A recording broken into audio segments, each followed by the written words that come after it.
You've probably heard the legends by now, stories about the so-called Texas miracle. People talk about the zero-state income tax, the booming oil and gas fields, and the wave of tech companies that quietly transformed sleepy prairie towns into communities the rest of the country wished they could copy. For the longest time, buying a home here didn't feel like a gamble at all. It felt more like someone had handed you a lottery ticket you were certain would cash out big. But what happens when that miracle starts to lose its shine? Well, you're beginning to witness it firsthand. For sale signs aren't just popping up, they're multiplying like wildflowers after a rainstorm. They linger on lawns for weeks, then stretch into months. And those hush-hush price cuts that agents used to mention in low voices at open houses? They're now plastered in bold type right on the listings for everyone to see. Let's be clear, this isn't some mild cool-off. It's not your average market adjustment. In the places we're heading to today, what's unfolding feels far closer to a full-blown unraveling. On this episode of Discover the Cities, we're taking a road trip through the 10 suburbs where the Texas housing dream is twisting into something that looks disturbingly like a financial nightmare. These are communities that climbed too quickly, too steeply, and now the ground is giving way. Inventory is ballooning.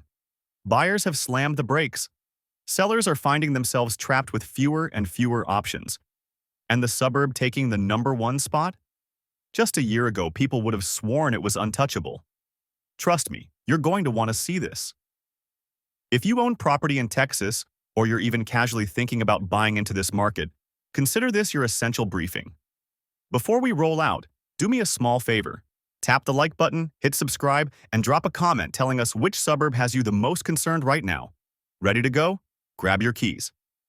Our first destination is tucked inside the vast, ever-expanding core of the Dallas-Fort Worth metro. Number 10. Frisco. We're kicking things off in a city that, for years, practically became a nickname for explosive growth. Not long ago, Frisco stood as the shining example of the Dallas-Fort Worth boom. Families poured in, major sports organizations planted their flags, and new corporate hubs sprouted up right alongside pristine schools, fresh shopping centers, and endless master-planned communities. But today, Frisco has morphed into something very different. A cautionary tale about what happens when development races ahead without ever tapping the brakes. The volume of construction here is genuinely jaw-dropping. No matter which way you drive, you'll run into entire neighborhoods where the streets are finished, the homes are built, yet the silence tells the real story. Nobody has moved in. These new subdivisions feel almost surreal, like you've wandered onto a perfectly arranged movie set waiting for actors who never showed up. Recent MLS numbers paint an even clearer picture. The inventory of newly built homes has surged by more than 40% in only 6 months. And these aren't custom, one-of-a-kind homes. They're mass-produced, quickly assembled houses that went up at lightning speed and now sit empty. Builders aren't blind to what's happening, and anxiety is creeping in. According to a Redfin market breakdown, roughly 1/3 of all active listings in Frisco have already undergone a price cut. And these reductions aren't timid. Instead of trimming a few thousand from the list price, sellers are slashing $50,000, $70,000, even 6 figures in some cases. But here's the kicker. Despite those eye-popping drops, the numbers still fail to pencil out for the average household. Median prices remain well above what typical local incomes can handle, especially with today's mortgage rates weighing everything down. Data from the National Association of Realtors shows the area's affordability index has sunk to its lowest point in nearly 20 years. Homeowners who bought during the frenzy of 2021 and early 2022 are now facing a punishing reality. They're trying to offload older homes while going head-to-head with brand-new builds that come packaged with aggressive incentives. Builders are pulling out every tool they've got. Buy-downs that drag interest rates into the 4% range, plus tens of thousands of dollars in upgrades and design credits. Traditional resales simply can't compete with that. The result? Listings that once disappeared within a single weekend now linger. In Frisco, the average days on market has ballooned to around 75 days, a figure that would have sounded absurd just a year ago. This is what it looks like when a housing market becomes overwhelmed by its own inventory. If you're a Frisco homeowner, the equity cushion you thought was secure may be eroding far faster than you expected.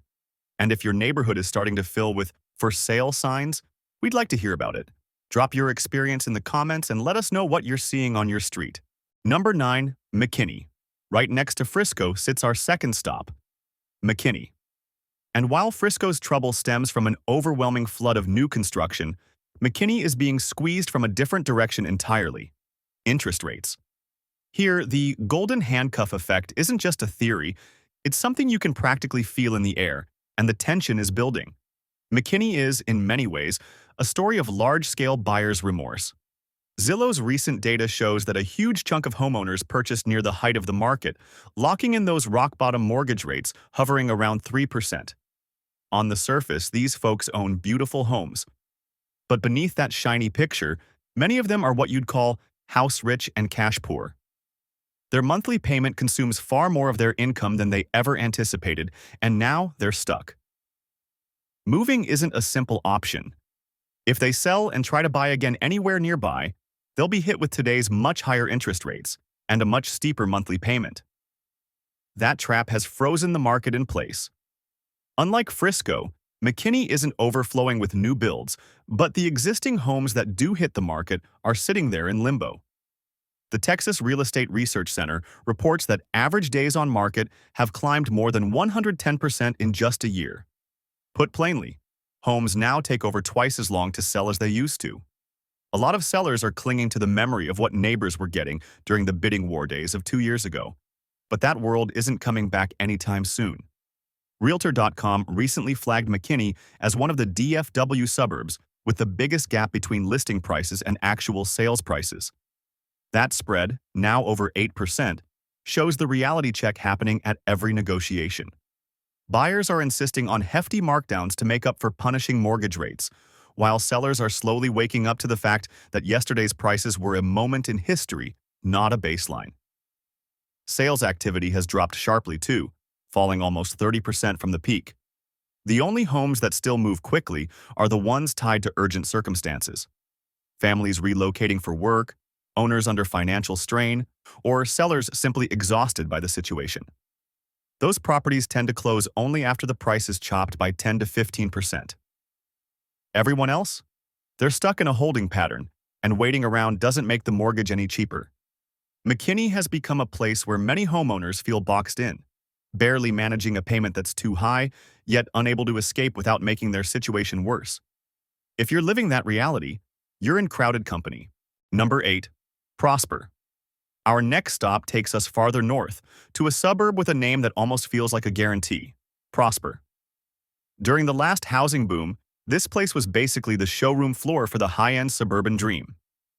If you were shopping for a $1 million-plus home on a spacious lot with all the luxury finishes, Prosper was the destination. But that same reputation is exactly why it's one of the first areas where the strain becomes visible. What's happening in Prosper is essentially a quiet contraction of wealth. These aren't beginner homes. Most properties here fall into the move-up category, the second or third home buyers purchase when their income or lifestyle expands. And that entire segment of the market is now wobbling. Move-up buyers often count on healthy stock portfolios, sizable annual bonuses, and the kind of tech industry compensation that used to feel dependable. Over the past 2 years, all 3 of those income streams have become far less predictable. Look into the luxury sales numbers and the pattern becomes unmistakable.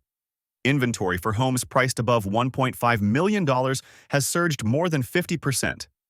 There are now rows of large new builds and spec homes sitting empty, waiting for buyers who have absolutely no urgency to pull the trigger. And the price reductions at this level aren't subtle. They're dramatic.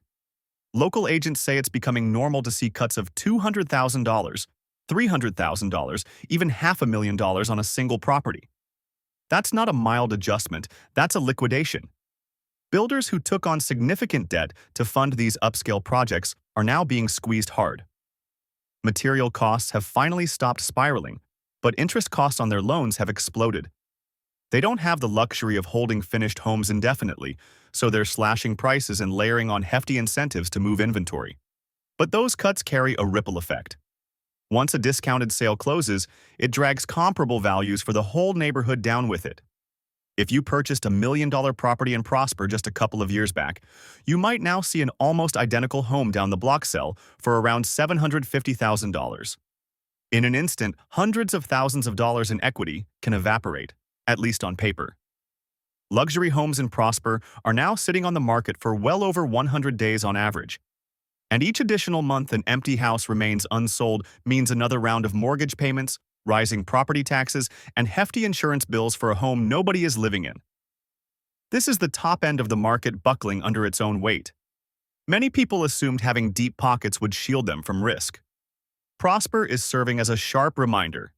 The higher the price point, the harder the landing can be when the market shifts. Number 7.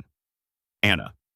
Our last stop in the greater Dallas-Fort Worth region takes us far up Highway 75 to Anna, one of the fastest-growing exurbs in North Texas, and a textbook example of what happens when development races ahead long before the infrastructure is ready. For years, the pitch to home buyers was straightforward. Once prices in McKinney, Frisco, and Prosper blasted out of reach, people simply kept driving north until a builder finally said, "Yes, you qualify." And more often than not, that answer came in Anna. But the reality of living there set in much later. A huge portion of the community still depends on narrow, aging two-lane country roads that were never designed to handle traffic from thousands of new rooftops. Local schools are scrambling, adding portable classrooms just to keep up. Even simple errands often require driving into neighboring cities, and that once reasonable commute to Plano or Dallas. For many residents, it has stretched into well over an hour each way. What originally felt like a smart financial compromise is now proving far costlier in both time and everyday expenses. Then the market turned. According to Adams foreclosure tracking, Anna and the nearby zip codes now rank among the highest in Texas for new foreclosure filings. Many of these are early-stage notices, but they still point to very real financial stress across the community. Another piece of the puzzle is just how uniform the housing stock is.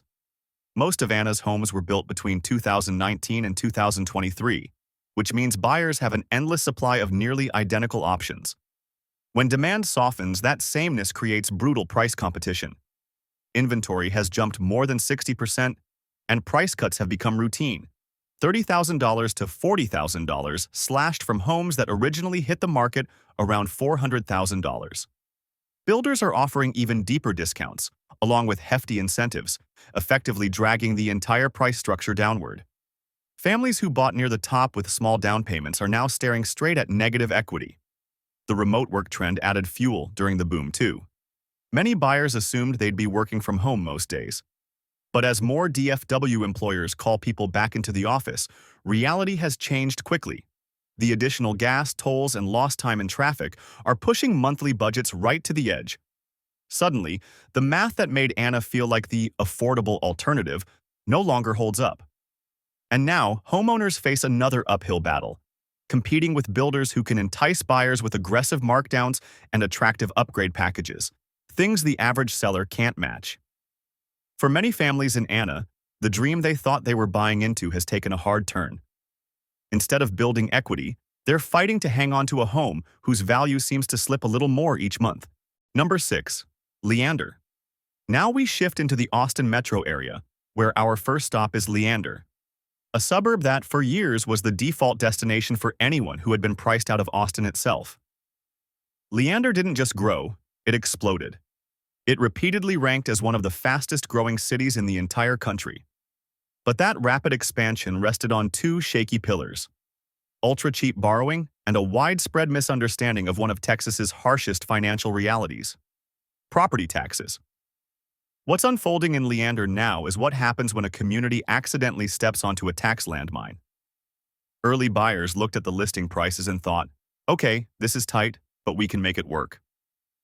The sticker shock arrived later when their first full property tax bills hit the mailbox. Texas might skip the state income tax, but it more than compensates with some of the steepest property taxes in the nation. And Williamson County, home to much of Leander, sits right near the upper end of that spectrum. Families who snagged $600,000 houses during the peak are now opening annual tax statements of $15,000, $18,000, even $20,000. That's essentially like tacking an extra $1,500 a month onto a mortgage payment that already felt uncomfortably high. A report from the Texas Taxpayers and Research Association backs this up, showing that effective tax rates in this area often brush up against 3%. Many buyers never fully accounted for that cost. Now they're boxed in. Staying put is becoming nearly impossible because the ongoing expenses keep climbing. But selling isn't easy either, because the market has shifted out from underneath them. Redfin's data reveals that almost 1 in 4 people who bought in Leander over the past 2 years are now underwater. They owe more on their mortgage than their home would currently fetch. Inventory is swelling fast. Overall listings are up more than 55%, and it's not just longtime owner-occupants who are struggling. Investors helped fuel Leander's meteoric rise as well. Out-of-state buyers scooped up homes sight unseen, planning to rent them out immediately. But now, many of those rentals sit empty or are leasing for far less than projected. High property taxes are devouring whatever income they do bring in, leaving investors scrambling to offload these properties. In some neighborhoods, entire streets see multiple rental homes hit the market at the same time, flooding the area with supply and gutting values for regular homeowners who had nothing to do with the speculation. Leander has become a tough reminder that a mortgage is only part of the cost of owning a home. The real financial strain often arrives with the tax bill, and too many residents are discovering that truth only after their savings have been stretched to the breaking point. Number 5. Georgetown. A short drive north of Leander brings us to Georgetown, our next stop, and a community that was long sold as the peaceful, picture-perfect finale to the Texas dream. With the massive Sun City development at its core, Georgetown became a magnet for retirees from states like California and Illinois. Many envisioned cashing out, settling into the hill country, and enjoying a calm, affordable retirement. Instead, a growing number of those same retirees are now staring at a very different reality, one that looks far more like a financial crisis than a relaxing final chapter. The unraveling here centers around a simple but devastating collision: fixed incomes meeting rapidly escalating living costs. People moved to Georgetown because they believed expenses would remain manageable. They expected warmth, predictability, and a welcoming community. What they didn't anticipate was the price of nearly everything rising at the same time. Utilities are higher, food costs more, healthcare is eating up larger chunks of the budget, and property taxes, those have become the breaking point. During the boom years, county assessors pushed property values upward year after year. On paper, those rising valuations might have looked flattering. But a higher assessed value doesn't translate into extra income for retirees. It just means a bigger tax bill. Social Security checks don't magically scale up to match the county's reassessment. Pension payouts don't double simply because home prices did. Local officials say they're now seeing more longtime senior homeowners, people who have lived in their properties for 10 years or more, struggling to keep up with tax obligations. These residents aren't being irresponsible or mismanaging money. They're being gradually priced out by a system that assumes they'll always be able to absorb higher costs, even when their income is locked in place. That financial squeeze has effectively slowed the market to a crawl. Retirees who would like to downsize, move closer to family, or transition into assisted living facilities can't find buyers willing to meet their asking prices. Listings in 55-plus and active adult communities are now sitting on the market for roughly 95 days on average, far longer than what used to be normal. And new retirees, the very people who once fueled demand here, are rethinking the move entirely. They can no longer count on selling a $1 million home in California, relocating to Texas, and coming out ahead. Not only have their former home values softened, but the rising cost of living in Georgetown is erasing the financial advantage they once expected. Inventory in senior-focused neighborhoods has jumped more than 40% above typical levels, and these homes generally don't appeal to younger buyers. That cuts out a huge part of the market, making the whole system more vulnerable. The Public Policy Division of AARP has even warned that cities relying heavily on retired populations are among the most at risk when economic conditions shift. And Georgetown is becoming a live demonstration of that warning. For many residents, this moment isn't just a dip in home values or a temporary slowdown. It feels like the collapse of a retirement plan they spent decades preparing for, and they're running out of time and options to make up the difference. Number 4. Kyle. Now we head south of Austin along the busy I-35 corridor to Kyle, a town that, along with its neighbor Buda, became ground zero for one of the biggest housing experiments in recent memory, the rise and fall of the iBuyer model. During the pandemic-era frenzy, companies like Zillow, Opendoor, and OfferPad swarmed this area. They weren't just participating in the market, they were dominating it, scooping up thousands of homes, sight unseen, and often outbidding real families by tens of thousands of dollars. But the strategy that looked brilliant on a spreadsheet has unraveled spectacularly, and Kyle is now dealing with the aftermath. Between 2020 and 2022, these companies weren't strolling through neighborhoods, choosing homes thoughtfully. They were running automated systems, algorithms designed to buy at massive scale. To these firms, houses became data points, not the lived-in spaces people build their lives around. Then the market shifted. Interest rates climbed, buyers pulled back, and those finely tuned models fell apart almost overnight. Suddenly, these companies were stuck holding huge inventories of nearly identical homes, properties they had purchased at prices that no longer made sense. One independent review of Kyle's market found that at one point over 15% of all active listings belonged to iBuyer companies. They weren't just influencing the market, they were the market. And when the downturn worsened, they panicked. They began dumping their inventory as quickly as possible, often at enormous losses. There are documented examples of homes purchased near the peak for around $450,000 being resold for about $320,000.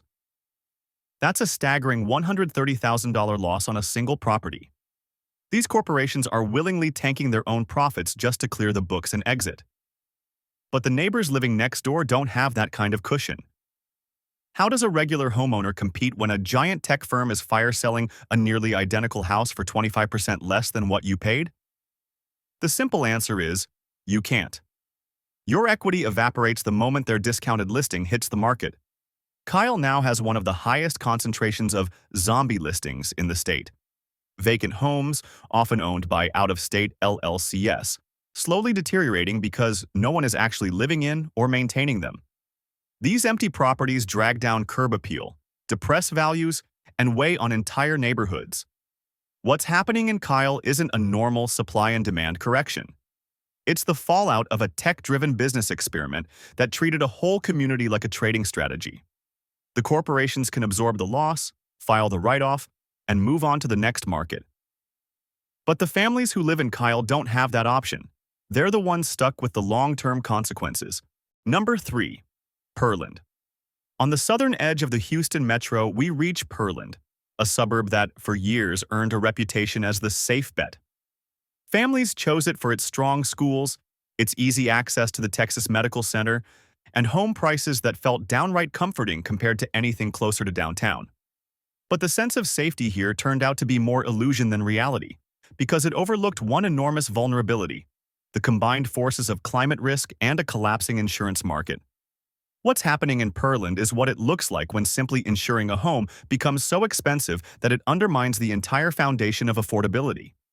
You don't need to live directly on the coast to feel the power of Gulf storms. Pearland has dealt with repeated flooding from hurricanes and severe rain events, and Harvey left its mark across wide swaths of the community. Insurance companies have noticed these patterns, and they've responded. Major carriers like Farmers and Allstate have scaled back new policies or tightened their underwriting in the larger region. The insurers still writing business here have jacked up premiums to levels that many residents never imagined. Homeowners, along with documentation from the Texas Department of Insurance, are now reporting annual premiums that have doubled or even tripled in just a few years. We're talking about everyday, non-luxury homes suddenly costing $6,000, $8,000, even $10,000 a year to insure. That's the equivalent of adding $500 or more to a monthly housing payment. In long-term cost terms, it's like tacking another $100,000 onto the mortgage.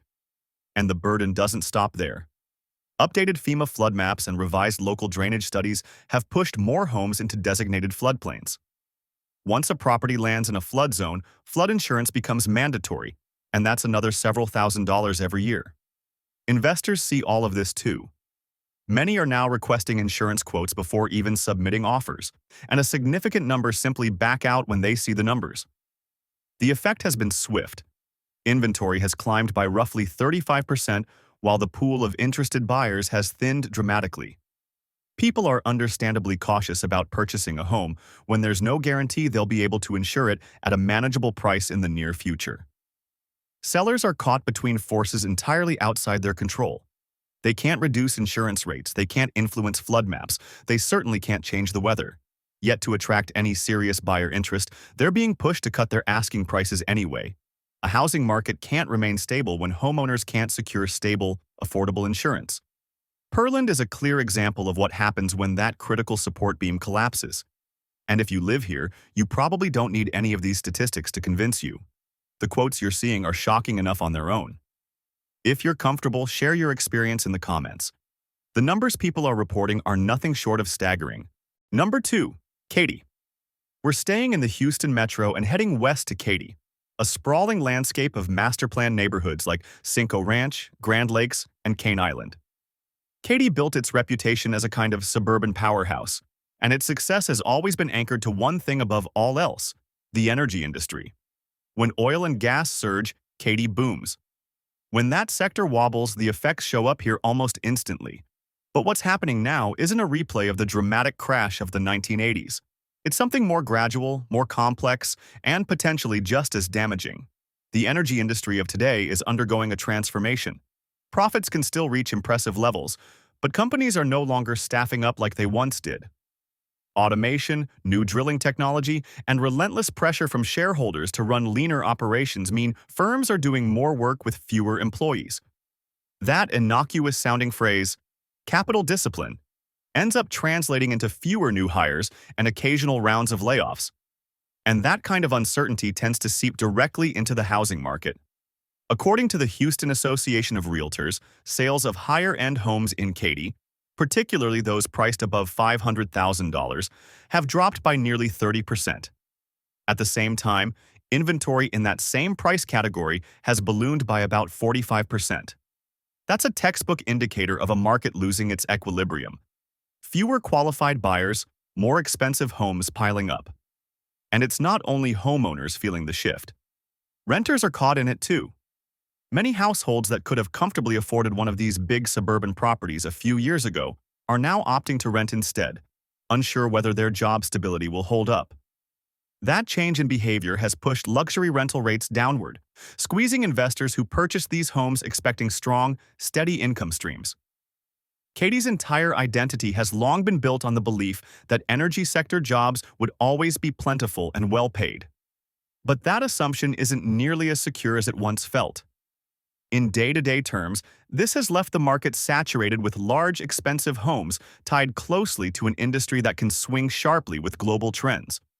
When oil and gas executives start feeling nervous about the coming year, they aren't out shopping for $600,000 houses.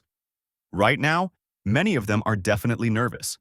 And with that, we turn our focus back towards Central Texas for the final stop, a destination deep in the so-called Silicon Hills, a suburb that has witnessed the most dramatic housing collapse of all. Number 1. Round Rock. We've reached the top of the list, the Texas suburb experiencing the most severe, full-scale housing unraveling, Round Rock. And this one hits hard because it wasn't supposed to end up here. Round Rock has long been anchored by major employers like Dell and has served as a core part of the broader Austin tech narrative. For years, it was marketed as the safer, steadier counterpart to Austin, the dependable tech hub that could weather any storm. Many people believed it was essentially untouchable, but the truth is now undeniable. Round Rock's housing market is in real trouble. The downturn here mirrors the tech cooldown almost perfectly. For several years, massive companies across the region went on hiring sprees. Dell, Apple, Tesla, one after another, expanded rapidly. Even modest homes were suddenly pulling in frenzied bidding wars. People were dropping $1 million on 2,000-square-foot tract homes, and many were doing it with cash. Everything felt unstoppable.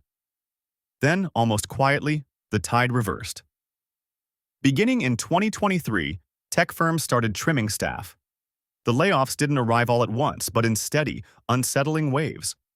Each new round of cuts added more homeowners to the pool of potential sellers, and the pressure hasn't let up. The numbers from the Austin Board of Realtors paint a stark picture. The median home price in Round Rock has fallen more than 20% from its peak, the sharpest and fastest decline of any major suburb in the state. For many owners, that means hundreds of thousands of dollars in home equity have evaporated. Zillow's data estimates that more than 30% of buyers who purchased in the past 2 years are now deeply underwater, owing more than their homes would likely sell for today. Meanwhile, inventory has skyrocketed, up over 150% from the recent low. Builders and homeowners are all competing for the same shrinking pool of buyers. To survive, some new home communities are offering incentives so extreme they sound like marketing stunts. Free cars, 2 years of prepaid HOA dues, ultra-promotional financing packages that resemble interest-free periods. Offers like these only appear when builders fear the cost of holding unsold inventory more than they fear giving up profit. But every time one of those heavily discounted homes closes, it pulls neighborhood comps downward. And in a rapidly declining market, a 2-month wait between listing and receiving an offer means the offer is based on conditions weaker than the ones you started with. Round Rock has become the textbook example of a suburb priced on momentum and belief rather than on fundamentals, propped up by cheap money and blind faith that tech growth would climb forever. That fantasy has now been decisively disproven. This is the point where the Texas miracle narrative hits its ceiling. Across this road trip, we've watched major fault lines reveal themselves, from the ghostly new subdivisions outside Dallas, to the tax burdens crushing the Austin suburbs, to the escalating insurance crisis along the Gulf Coast. What ties these places together is a simple truth. Many of these housing markets were fueled more by hype and historically low interest rates than by sustainable long-term trends.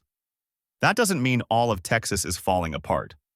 Plenty of communities remain steady and resilient.